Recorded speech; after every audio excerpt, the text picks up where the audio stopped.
परम पावन परम आराध्य प्रातः स्मरणीय आचार्य श्री महासमण जी के चरणों में सत सत नमन करते हुए हम आज प्रातः का सेशन प्रारंभ कर रहे हैं। त्रिपदी वंदना। वंदे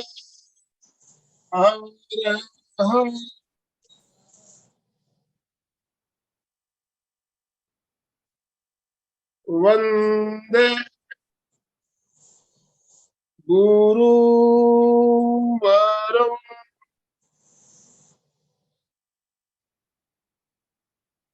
वंदे सत्यम।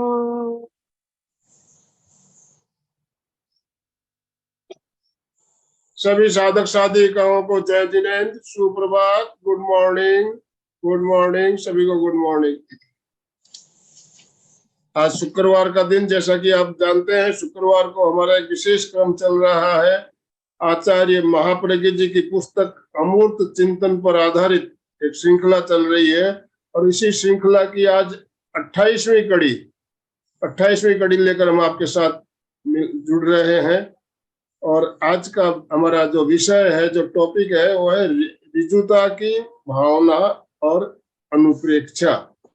ऋजुता शब्द क्या, इसका अर्थ क्या है हमें पता है, ऋजुता, लेकिन ऋजुता की भावना हमारे अंदर कैसे पुष्ट हो, कैसे विकसित हो, इसके लिए हम आज बात करेंगे और कुछ प्रयोग भी करेंगे। तो हमें प्रयोग करवाने के लिए हमारे साथ कोलकाता से मंजू जी सिपानी, जानी मानी प्रेक्षा प्रशिक्षक हमारे साथ जुड़ चुकी है। और मैं ज्यादा समय ना लेते हुए मंजू जी आपसे निवेदन करना चाहूंगा, आप आज का सेशन प्रारंभ करें। और जो भी भाई बहन हमारे साथ जुड़े हुए हैं सभी से निवेदन, कृपया मंजू जी का स्वागत, मंजू जी का वेलकम करें।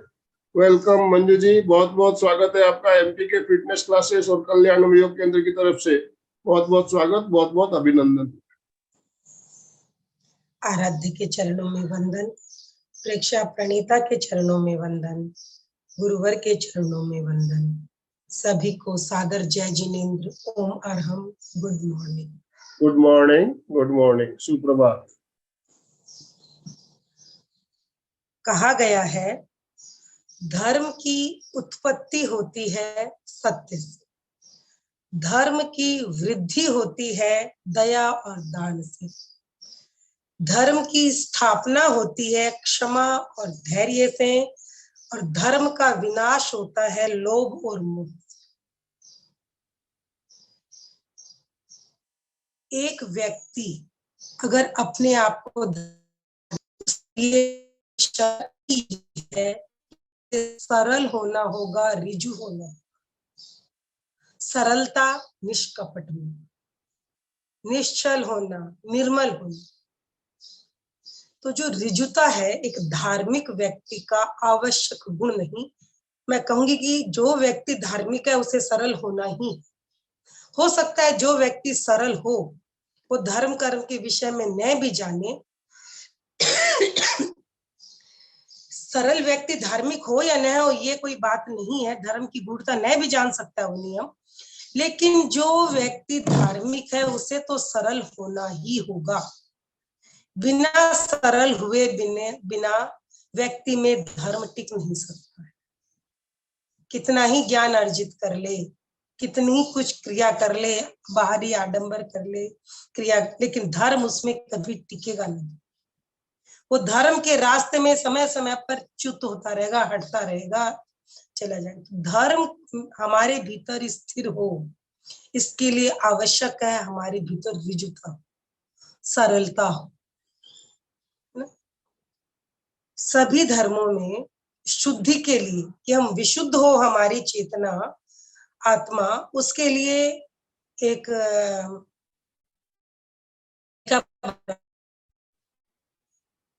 प्रायश्चित, और प्रायश्चित का मतलब हम सकते हैं अपने आप के आत्म अवलोकन से भी ले सकते हैं, आत्म आलोचना से भी ले सकते हैं। तो बिना आत्म आलोचना किए हुए, स्वयं का अवलोकन किए हुए ये संभव ही नहीं कि हम प्रायश्चित कर सकें, और बिना प्रायश्चित के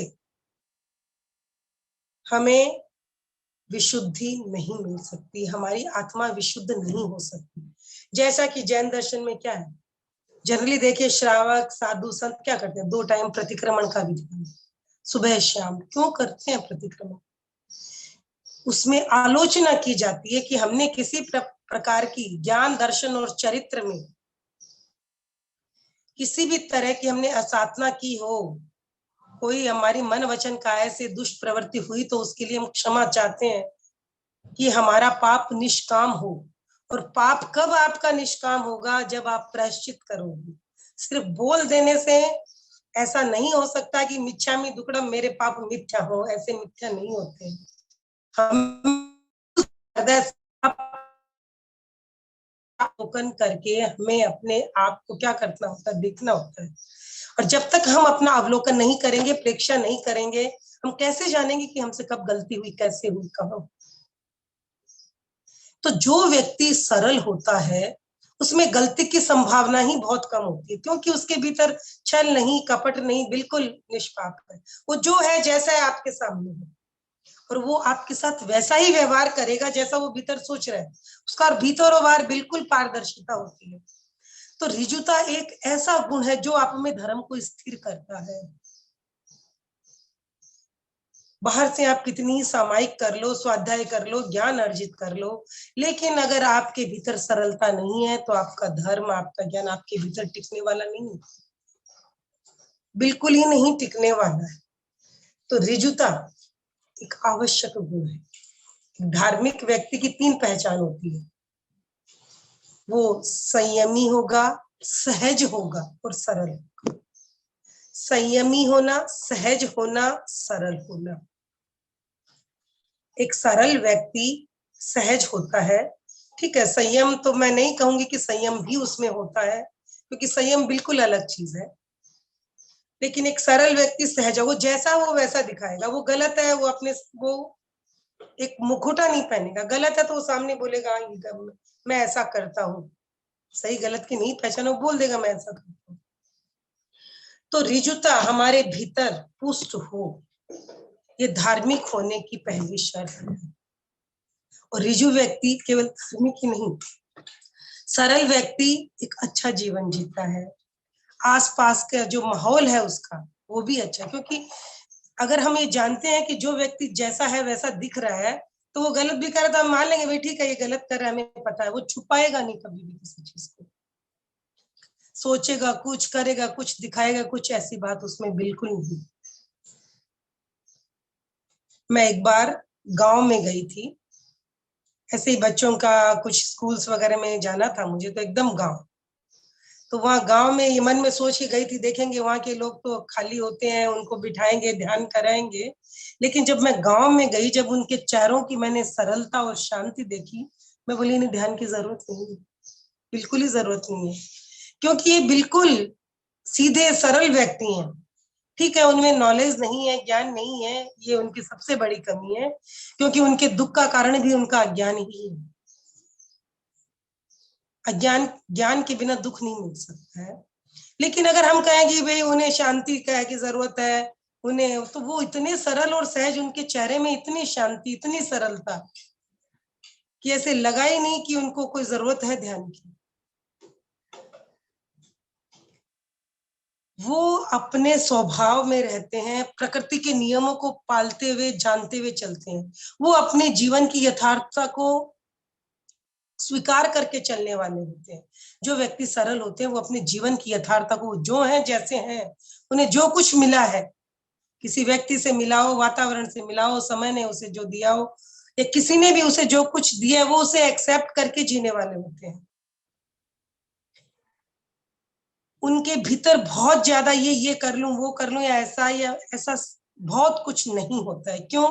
क्योंकि उनकी कथनी और करनी एक होती है। वो जो सोचते हैं वही करते हैं। तो सरलता धार्मिक होने के लिए एक आवश्यक है, और उसे ही ऋजुता गणधर गौतम ने भगवान महावीर से पूछा कि भगवान, अगर कोई व्यक्ति में आर्जव आर्जव मार्दव इस तरह से है, तो अगर किसी मनुष्य को आर्जव गुण प्राप्त होता है तो उसे उससे क्या लाभ होता है, वो क्या प्राप्त करता है? तो भगवान ने कहा कि जिस व्यक्ति में आर्जव है यानी ऋजुता है, उस मनुष्य में काया की ऋजुता होगी, भावों की ऋजुता होगी, भाषा की ऋजुता होगी, संवादी प्रवृत्ति यानी कथनी और करनी की समानता होगी। आप अपने आसपास देखते होंगे कुछ लोग बहुत सरल और सहज होते हैं, तो कभी कभी हम क्या कह देते हैं, ये भोले हैं, है ना, इनको कुछ फर्क नहीं पड़ेगा, ये तो सीधे साधे हैं, कुछ बोलेंगे नहीं, कुछ कहेंगे नहीं। लेकिन आप सोचिए उनके चेहरे पे कितनी शांति दिखाई देती है, बिल्कुल पीस। क्यों? क्योंकि सत्य, अगर मैं कहूं एक सरल व्यक्ति में सत्यता होती है, जो है जैसा है वो दिखा। तो हमारे भीतर भी कैसे ऋजुता पुष्ट हो। बिल्कुल हम कहानियां पढ़ते हैं, कोई दृष्टांत पढ़ते हैं, आगम साहित्य पढ़ें, इन सब से हमें बिल्कुल ऋजुता जानते हैं हम। लेकिन सिर्फ जानने या सुनने से क्या है ना, थोड़ी देर के लिए हमारे भाव बदलते हैं और फिर जब परिस्थितियां आती है तो हम वही काम कर लेते हैं। तो गुरुदेव ने अनुप्रेक्षा के प्रयोग हमें बताए कि आप भी अपने भीतर सद्गुणों को पुष्ट करिए, ताकि आप अपने इस मनुष्य जीवन से वो प्राप्त कर सकें जो हमारा अंतिम लक्ष्य है, सब दुखों से मुक्ति, मोक्ष। तो चलिए हम सब आज ऋजुता की अनुप्रेक्षा करते हैं। अपने अपने आसन और मुद्रा का चुनाव कर लें।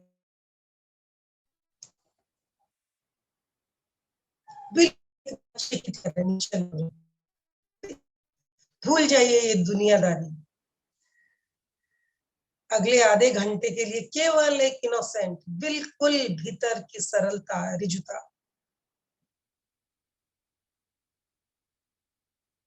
एक हल्की सी मुस्कान चेहरे पे ले आई।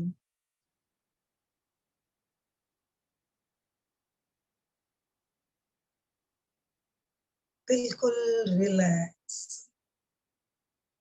गर्दन, कमर, रीढ़ की हड्डी सीधी रहे, आंखें कोमलता से बंद,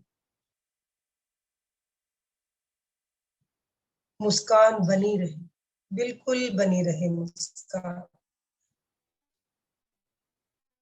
क्योंकि आज हम ऋजुता की अनुप्रेक्षा कर रहे हैं, तो जो व्यक्ति ऋजु है उसके चेहरे पे एक शांति होती है, एक सहज ही जिसको कहते हैं ना, अगर कोई दूसरा देखता है तो उसे देख के भी लगता है कि देखो कितना शांत है। दुनिया में चारों तरफ हाहाकार मचा हुआ है, लेकिन इस व्यक्ति के चेहरे पे देखिए कितनी शांति।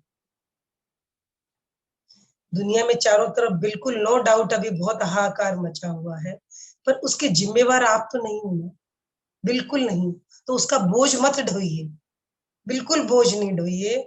अपने भीतर सरलता रखिए, शांति, बिल्कुल रिज, बच्चे की तरह सरल और सहज। श्वास मंद मंद और मंद।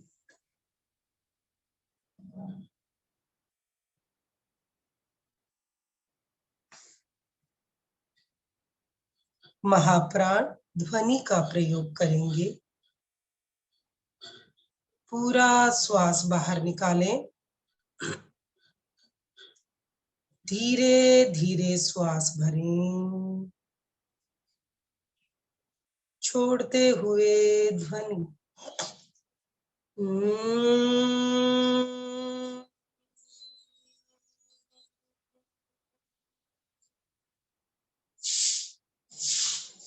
श्वास भरें,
शांत।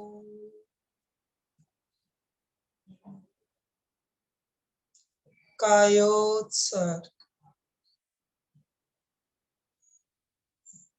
शरीर को स्थिर, शिथिल एवं तनाव मुक्त करें।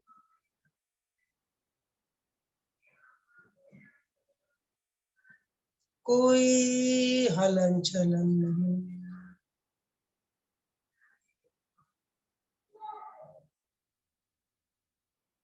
पूरी स्थिरता।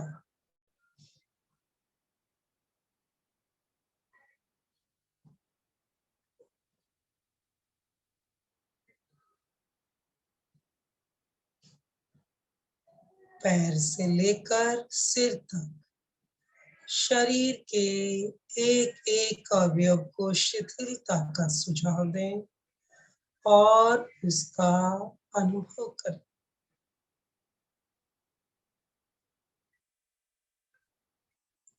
दायां पैर अंगूठे से लेकर कटी तक शिथिल शिथिल हो जाए। पूरी जागरूक सांस दाएं पैर को शिथिलता का सुझाव दें और उसका अनुभव करें।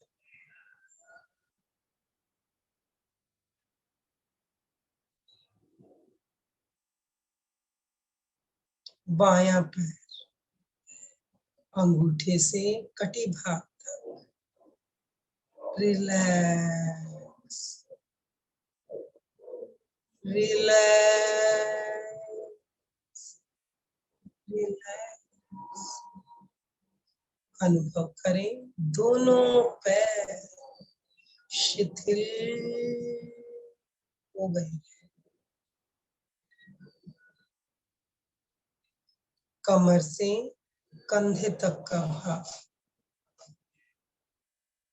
शिथिल शिथिल हो रहा है।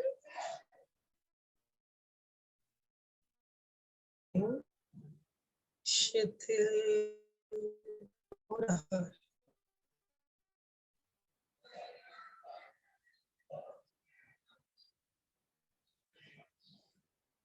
शिथिल हो गया।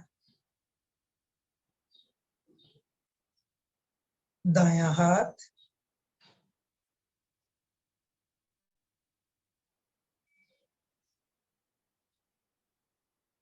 अंगुलियों से कंधे तक पूरा भाग शिथिल शिथिल शिथिल। इसी प्रकार बायां हाथ अंगुलियों से कंधे तक।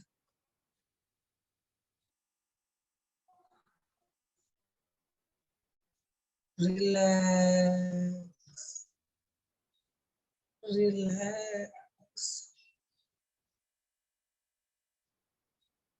गर्दन का भाग,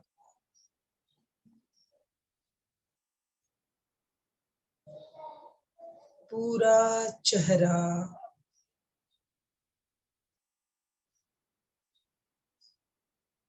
दोनों कान, ललाट और मस्तिष्क शिथिल हो रहे हैं,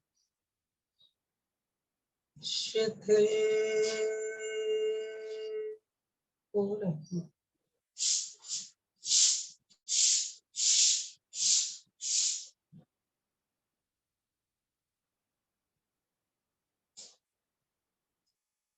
शिथिल हो गए।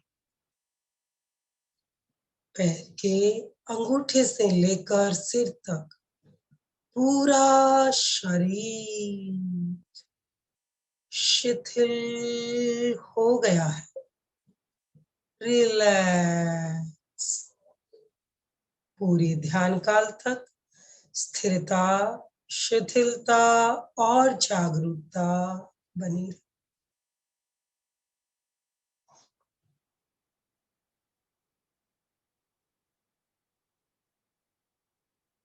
सूर्योदय का समय, अरुण रंग का सूर्य उदय हो रहा। अरुण रंग की रश्मियां चारों ओर फैली हुई हैं।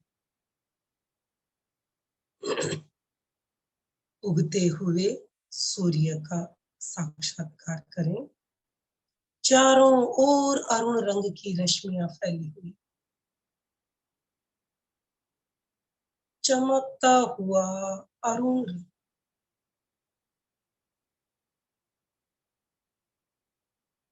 अनुभव करें, प्रत्येक श्वास के साथ अरुण रंग के परमाणु आपके भीतर प्रवेश कर रहे हैं। श्वास के साथ अरुण रंग के परमाणु आपके भीतर प्रवेश कर रहे हैं।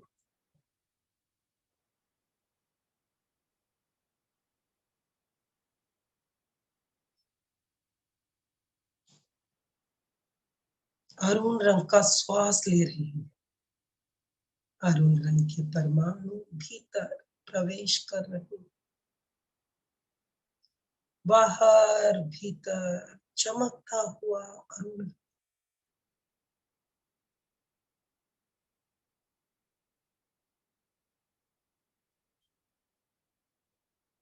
चेहरा बिल्कुल रिलैक्स, स्निग्ध मुस्कान।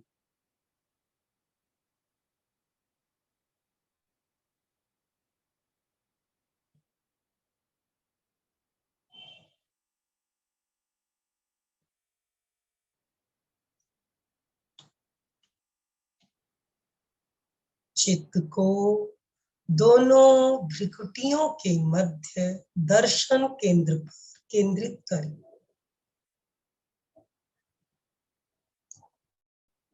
दर्शन केंद्र दोनों आईब्रोज के बीच का भाग।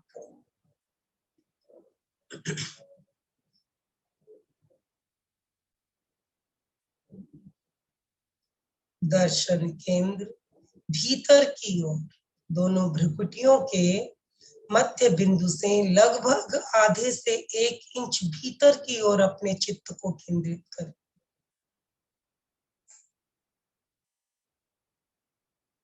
अरुण रंग को देखें।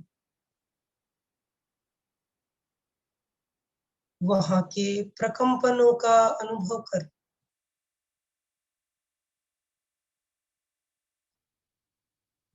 मस्तिष्क के भीतर की ओर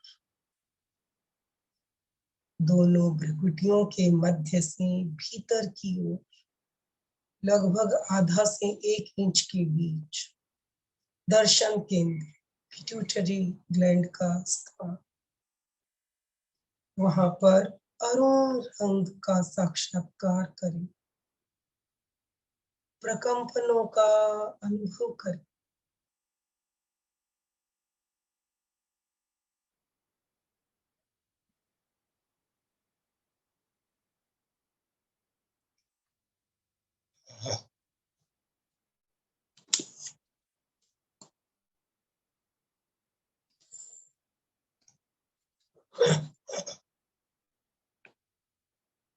दर्शन केंद्र पर चित्त को केंद्रित रखते हुए अनुप्रेक्षा करें। ऋजुता का भाव पुष्ट हो रहा है, वक्रता का भाव क्षीण हो रहा है। पूरी तन्मयता और जागरूकता के साथ 9 बार मानसिक जप करें। ऋजुता का भाव पुष्ट हो रहा है, वक्रता का भाव क्षीण हो रहा है। ऋजुता का भाव पुष्ट हो रहा है, वक्रता का भाव क्षीण हो रहा है। ऋजुता का भाव हो रहा है, वक्रता का भाव। ऋजुता का भाव पुष्ट हो रहा है, वक्रता का भाव क्षीण हो रहा है। ऋजुता का भाव पुष्ट हो रहा है, वक्रता का भाव क्षीण हो रहा है। ऋजुता का भाव पुष्ट हो रहा है, वक्रता का भाव क्षीण हो रहा है। ऋजुता का भाव पुष्ट हो रहा है, वक्रता का भाव क्षीण हो रहा है। ऋजुता का भाव पुष्ट हो रहा है, वक्रता का भाव क्षीण हो रहा है। अनुभव करें, आपके भीतर ऋजुता पुष्ट हो रही है, वक्रता छल कपट माया क्षीण हो रही।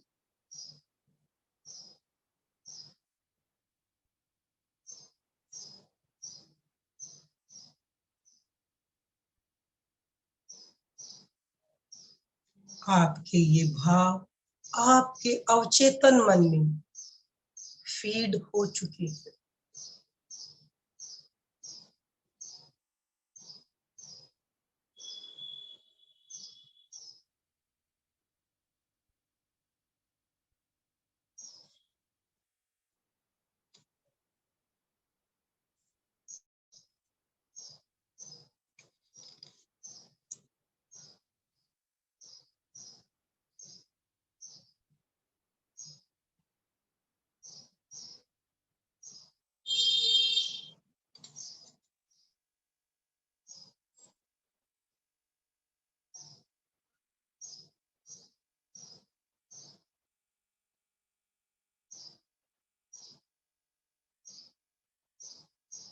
अनुभव करें अपने भीतर एक सरलता का, शांति का, सहजता का अनुभव।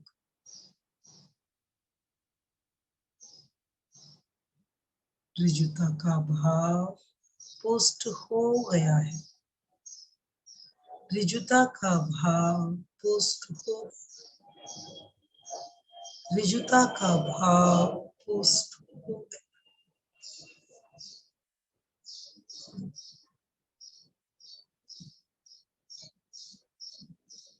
अनुचिंतन करें, ऋजुता और सत्य दोनों परस्पर जुड़े हुए।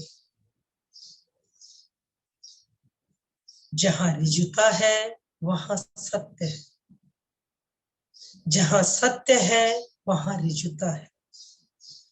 ऋजुता को छोड़कर सत्य की कल्पना भी नहीं की जा सकती है। ऋजु व्यक्ति ही अपने भावों को दूसरों तक सहजता से पहुंचा सकता है और दूसरों के भावों को सहजता से ग्रहण भी कर सकता है। अगर हमारे भीतर वक्रता है तो हम दूसरे की कही गई बात को उसी रूप में स्वीकार करेंगे जैसी हमारी अपनी बुद्धि है, सोच। दूसरा व्यक्ति किन भावों के साथ अपनी बात को कहना चाह रहा है उसको केवल ऋजु व्यक्ति ही समझ सकता है। सरल व्यक्ति ही सही सही समझ सकता है।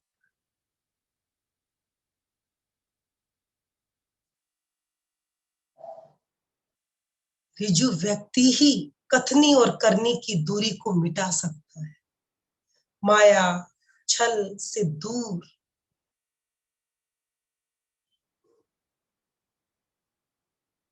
स्वयं भी रह सकता है और वो दूसरों के साथ भी छल रहित, निष्कपट, निर्मल, निश्चल व्यवहार करता है।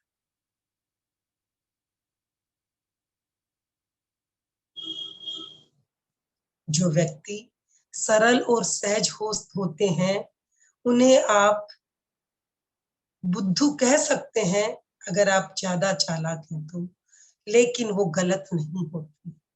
वो सहज ही हमें आकर्षित करने वाले होते हैं। आप देखिए आपके अपने जीवन में, आपके चारों ओर, आपके परिवार में कहीं कोई सरल और ऋजु व्यक्ति है? क्या गुण है उसमें? कैसा आपको लगता है वो? देखें, अपने जीवन में झांक कर देखें और अनुचिंतन करें।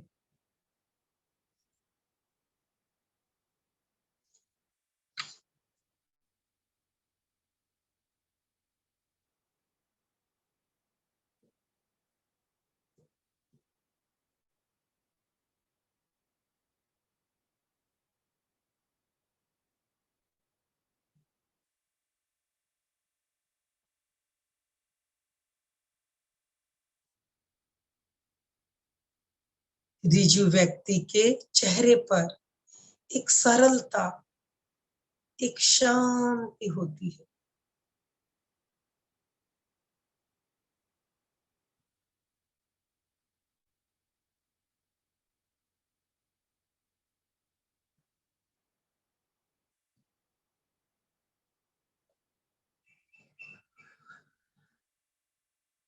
एक ऋजु व्यक्ति के अननेसेसरी थॉट्स भी नहीं रहती।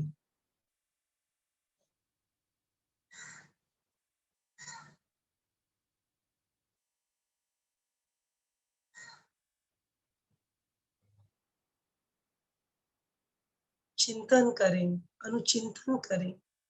ऋजुता, सरलता किस प्रकार हमारे जीवन में सहजता और शांति प्रस्फुटित कर सकती है।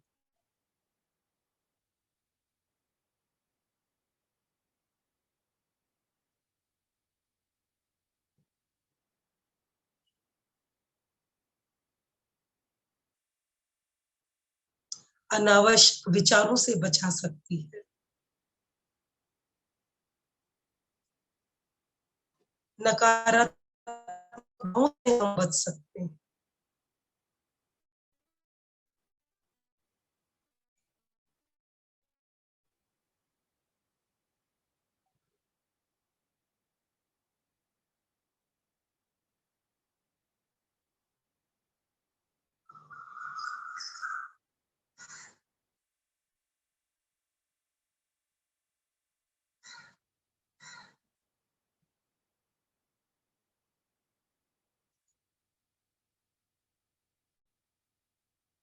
चेहरे की मुस्कान बनी रहे। ये मुस्कान आपके भीतर ऋजुता को पुष्ट करेगी। सरल सहज स्निग्ध मुस्कान।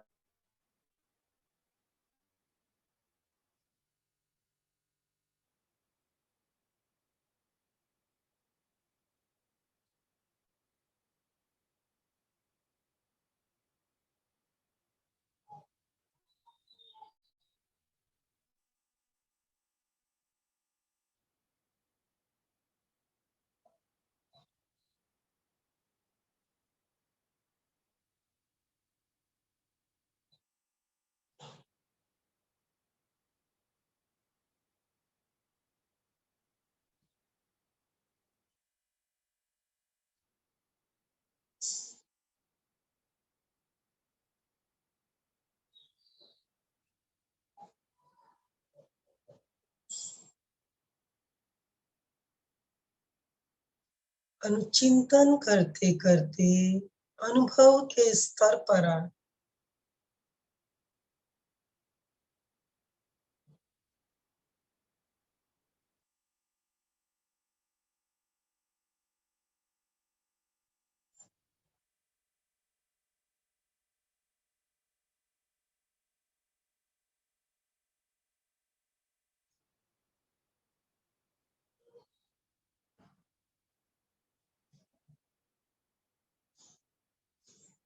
ऋजुता एक महान गुण है। आचार, विचार और व्यवहार की विशुद्धि के लिए ऋजुता आवश्यक है।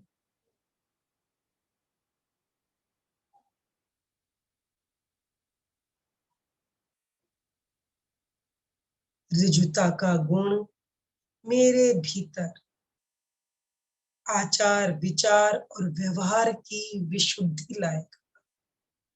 इसलिए मैं संकल्प करती हूँ, मैं अपने भीतर ऋजुता का विकास करूंगी। इस संकल्प को पूरी जागरूकता और एकाग्रता के साथ अपने अवचेतन मन तक पहुंचाएं। चित्त दर्शन केंद्र पर केंद्रित रहे।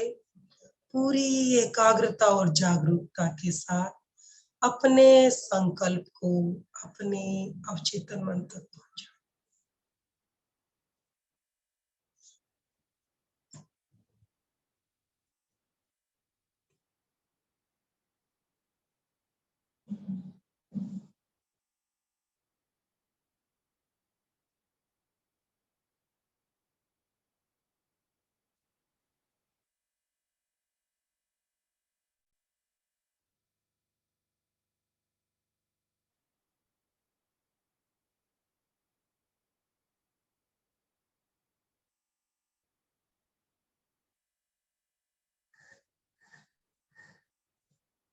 ऋजुता का भाव पोस्ट हो गया है। महाप्राण ध्वनि के साथ प्रयोग संपन्न करेंगे।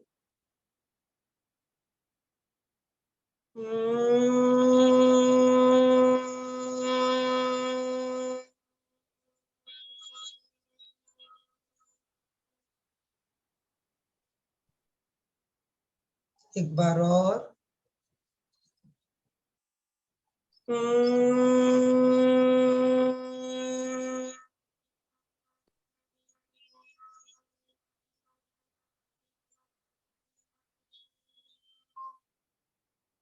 अंतिम बार।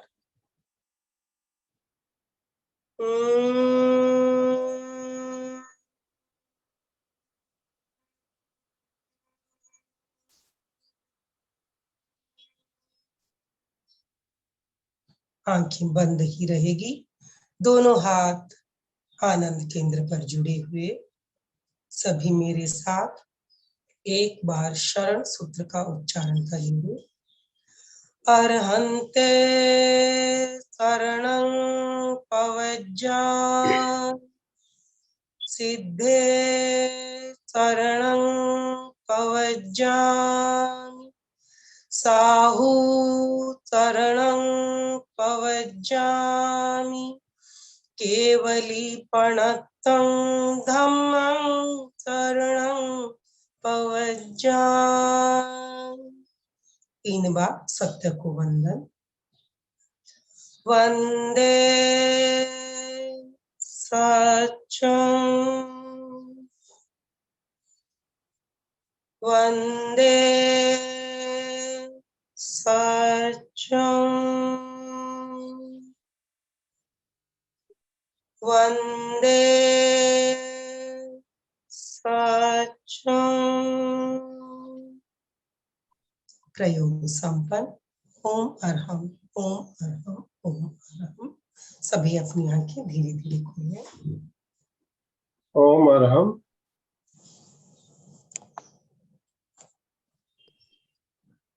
बहुत ही सुंदर तरीके से मंजू जी आपने रिजुता का विकास हमारे अंदर कैसे हो, प्रयोग कराया। रिजुता का महत्व कितना है हमारे जीवन में, उसको भी हमने जाना समझा।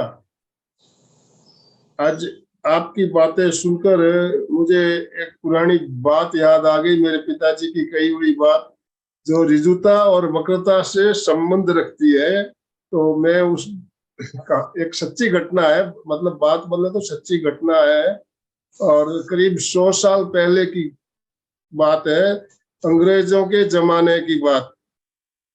मेरे दादाजी असम में रहते थे, छोटे से गांव में, छोटा सा गांव था, वहां पे रहते थे। और उस समय जमींदारी प्रथा का प्रचलन था। अंग्रेजों के शासन काल में जमींदारी प्रथा का प्रचलन था। तो मेरे दादाजी जमींदार कहलाते थे। तो जमींदार लोग क्या करते थे, गरीब किसानों को जमीन देते थे खेती करने के लिए, और खेती होने के बाद कुछ अनाज का हिस्सा उनको ब्याज के तौर पे वो किसान ला के देते थे जमींदारों को। इस तरह से प्रथा प्रचलित थी पहले। तो अब पिताजी की कही हुई बात, मैंने तो मेरे दादाजी को नहीं देखा, लेकिन पिताजी ने बताया घटना। तो इसमें देखिए, जो वक्रता और सरलता दोनों का उदाहरण मिलता है देखने में। एक गरीब किसान था जो जमींदारी प्रथा में हमारे दादाजी के साथ जुड़ा हुआ था, और उसी गांव में एक ठग, जो वक्र बुद्धि का जो आदमी होता है ना, वैसा आदमी भी रहता था। तो उसने उस किसान को जाके भड़काया और उसको बोला, देख तेरे को पैसे चाहिए ना? बोले हाँ चाहिए। तो मैं तुझे पैसे दिलवाने का रास्ता बताता हूँ, मैं जैसे जैसे बोलता हूँ वैसे करना है तेरे को पैसा मिलेगा तो इतना हिस्सा मेरे को दे देना। तो वो उसकी बातों में आ गया किसान, और बोला क्या करना है मुझे। तो देखिए, उनके एक घर के झोपड़े होते थे, एक झोपड़ा उसका थोड़ा अलग से था और बाकी 2-3 झोपड़े अलग से थे। तो बोले तू अपने इस झोपड़े में आग लगा दे। कि झोपड़े में आग लगा दूंगा तो फिर? बोले देख, झोपड़े में आग लगा देगा तो मैं तुझे पैसे दिलवा दूंगा। उस समय 500-1000 रुपया भी अगर मिलता था तो बहुत ज्यादा कीमत होती थी उसकी। आज के जमाने में कई लाखों रुपए हो जाते थे। तो तू मैं जैसे जैसे बोलूं वैसा करना है, इस तरह झोपड़े में आग लगा दे और जाके थाने में पुलिस में रिपोर्ट कर दे। सेठ जी ने मेरे पैसे मांगने आए थे, मैं पैसे दिए नहीं, तो उन्होंने गुस्से में आके मेरा झोपड़ा जला दिया। मेरे दादाजी का नाम लेने के लिए बोला। इसने उस शैतान बुद्धि वाले लोग जो था, उस किसान को भड़काया और उसके बातों में आ गया, लालच में आ गया। लालच में आके उसने अपने झोपड़े को जला दिया। जला के जाके पुलिस थाने में जाके रिपोर्ट लिखाई कि फलानचंद सेठ जी मेरे पास आए थे, पैसा उधार लिया हुआ था, पैसा मांगने, पैसा दिया नहीं, तो उन्होंने गुस्से में आके मेरा झोपड़ा जला दिया। जो दारोगा था वो भी समझ गया, बोले ये झूठ बोल रहा है। वो भी समझ गया था दारोगा भी, लेकिन झूठ बोल रहा है। लेकिन क्या करे, वो रिपोर्ट लिखाने आया है, साथ में वो 2-4 गांव के लोगों को साथ में शायद गवाह के रूप में और लेके आ गया होगा, झूठी गवाही देने के लिए। तो उसने रिपोर्ट, दारोगा ने रिपोर्ट लिखी, और रिपोर्ट लिखने के बाद दादाजी के पास बताने आया भी ऐसा ऐसा तुम्हारे खिलाफ एक रिपोर्ट आई है। तो ठीक है, आई है तो जो होगा कोर्ट में फैसला होगा, मैं क्या कर सकता हूँ। रिपोर्ट अगर लिखाई है तो भी भेज दो आप, जो न्यायाधीश जो बात कहेंगे। तो फिर वो जिला अदालत तक वो बात केस पहुंच गया। तो सुनवाई हुई के दिन, सुनवाई के दिन मेरे दादाजी को भी बुलाया गया, उस किसान को भी बुलाया गया, और उसके साथ वो किसान के साथ वो शैतान भी कोर्ट पे पहुंच गया था, वहां कोर्ट की कार्रवाई देखने के लिए। तो जज ने मेरे दादाजी को कटघरे में खड़ा किया और उधर किसान को खड़ा किया कटघरे में। दोनों को खड़ा करने के बाद वो किसान से पूछता है, जज पूछते हैं कि बोलो तुमने एक शिकायत करी थी, तुम्हारा झोपड़ा है इन सेठ ने जलाया है। तो चुपचाप खड़ा, बोला नहीं। मेरे दादाजी को पूछा जज साहब ने, इसकी शिकायत है कि आपने इसका झोपड़ा जलाया है, क्या ये सच है? तो दादाजी क्या कहते हैं, अगर ये कोर्ट में खड़ा है अभी आपके सामने कह दे कि मैंने इसका झोपड़ा जलाया है तो सच है। आपके सामने अगर ये कह दे मैंने इसका झोपड़ा जलाया है तो सच है। आप जो सजा जो जुर्माना भरने के लिए कहोगे, मैं भरने के लिए तैयार हूँ, लेकिन आपके सामने बोलने मैंने जलाया है तो मैं मान लूंगा। अब देखिए, ये बात सुनकर वो किसान जो है क्या सोच रहा है कि सेठ जी के सामने झूठ कैसे बोलूं, सेठ जी के सामने झूठ कैसे बोलूं। जज ने पूछा उसको, क्या तुम्हारा झोपड़ा, मैं दोबारा पूछ रहा हूँ, तुम्हारा झोपड़ा सेठ जी ने जलाया? बोल नहीं हुजूर, सेठ जी ने नहीं जलाया। तो किसने जलाया? मैंने खुद जलाया। खुद जलाया तो तुम पुलिस थाने में जाकर रिपोर्ट करवाई? वो तो मैं ये जो बैठा है ना इसके कहने से करवाई, बोले रिपोर्ट।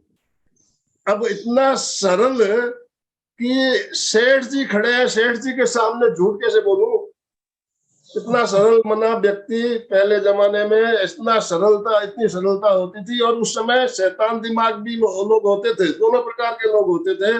तो कहने का तात्पर्य है, जो वक्रता और सरलता, ये दो विशेष बातें हैं जो उदाहरण में हमें समझ में आती है। तो अपने अंदर सरलता होनी चाहिए। जिस तरह वो किसान बिल्कुल सरल था, सेठ जी के सामने, जज के सामने झूठ नहीं बोल पाया। बोला अकेले में तो मैंने झूठ बोल दिया उस समय, लेकिन सेठ जी नहीं थे उस समय वहां पे।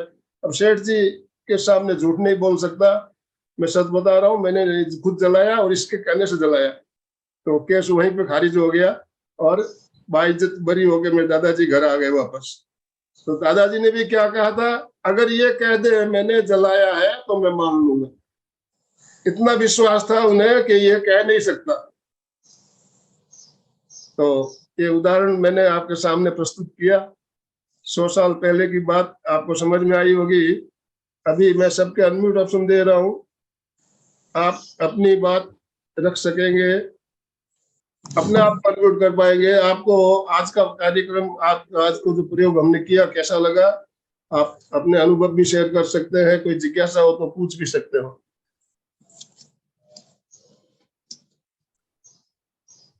कोमल जी।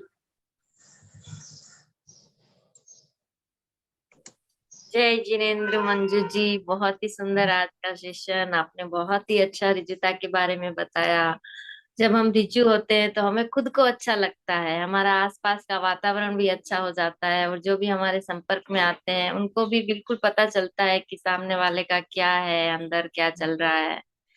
बहुत ही अच्छा आपने एक्सप्लेन किया, आपका बहुत बहुत धन्यवाद। ओम राम। सुचिता जी कुछ कहना है? सुचिता जी अपने आप को अनम्यूट कीजिए।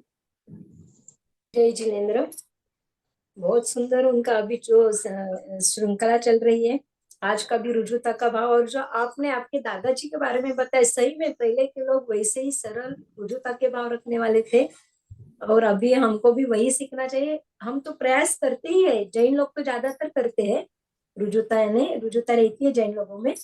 बहुत सुंदर। और मंजू जी की वाणी तो मंजू ही है, जो ध्यान करवाते, बहुत अच्छा लगता है।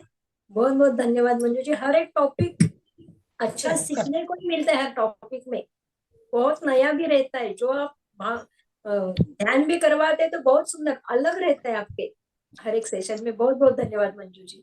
ओम राम।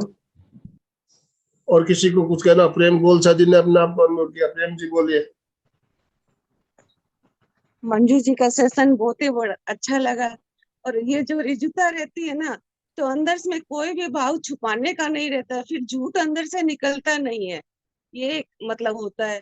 और मैं तो मंजू जी को देखती हूँ ना, तो सबसे पहले उनका चेहरा देखती हूँ, वो कितना खिला खिला रहता है, मेरे को तो उसको देख के भी अच्छा लगता है। Thank you. बिल्कुल बिल्कुल सही है। देखिए रिजुता बच्चे होते हैं, छोटे छोटे बच्चे बिल्कुल सरल मना होते हैं। उनका देखिए चेहरा हमेशा प्रसन्न रहेंगे, खुश रहेंगे, अपने आप में मस्त रहेंगे। तो छोटे छोटे बच्चों को हम देखते हैं तो रिजुता क्या है, हम एकदम साक्षात उदाहरण हमारे सामने दिखाई देता है। बहुत बढ़िया। अच्छा, एक साक्षात उदाहरण मैं भी बताऊंगी रिजुता का। हमारे आनंदमल जी भाई साहब, मैंने एक शिविर इनके साथ किया हुआ है, इतने सरल कि मैं क्या बताऊं। पर ऐसे भी देखिए, अभी हम डेली इनसे मिलते हैं तो हमें पता ही चल रहा है कि ये खुद हमारे सामने एक साक्षात उदाहरण है रिजुता का। सही में, सही सही। मनोज जी कुछ कहना है आपको? मनोज जी अपने आप को अनम्यूट कीजिए। और किसी को कुछ कहना हो तो आप अपने आप को अनम्यूट कर सकते हो। सबके अनम्यूट ऑप्शन दिए हुए हैं। कनक जी, मनोज जी, सरोज बोथरा, शोभा जी, सुधा जी। कई तो भाई बहनों के वीडियो भी ऑफ है, वीडियो ऑन करके नहीं रखे हुए हैं।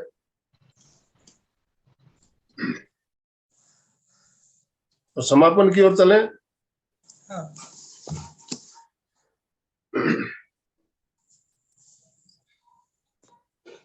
दोनों हाथ जोड़ते हुए, रीढ़ की हड्डी गर्दन सीधी रखते हुए, आंखों को बिना दबाव दिए कोमलता से बंद रखते हुए मेरे साथ साथ सभी उच्चारण करें। मैं चैतन्यमय हूं, मैं आनंदमय हूं, मैं शक्तिमय हूं। मेरे भीतर अनंत चैतन्य का, अनंत आनंद का, अनंत शक्ति का सागर लहरा रहा है। इसका साक्षात्कार करना ही मेरे जीवन का परम लक्ष्य है। मंगल भावना। हमारा आज का दिन मंगलमय हो, आनंदमय हो, शांतिमय हो। अपनी शुभ भावनाओं के साथ ओम शांति शांति शांति। कृतज्ञोस्मि। हम सब गुरुदेव के आभारी हैं। कृतज्ञोस्मि। हम सब गुरुदेव के आभारी। बहुत धन्यवाद बिंदु जी आपका। जो भी भाई बहन हमारे साथ जुड़े सभी का बहुत बहुत धन्यवाद, बहुत बहुत आभार।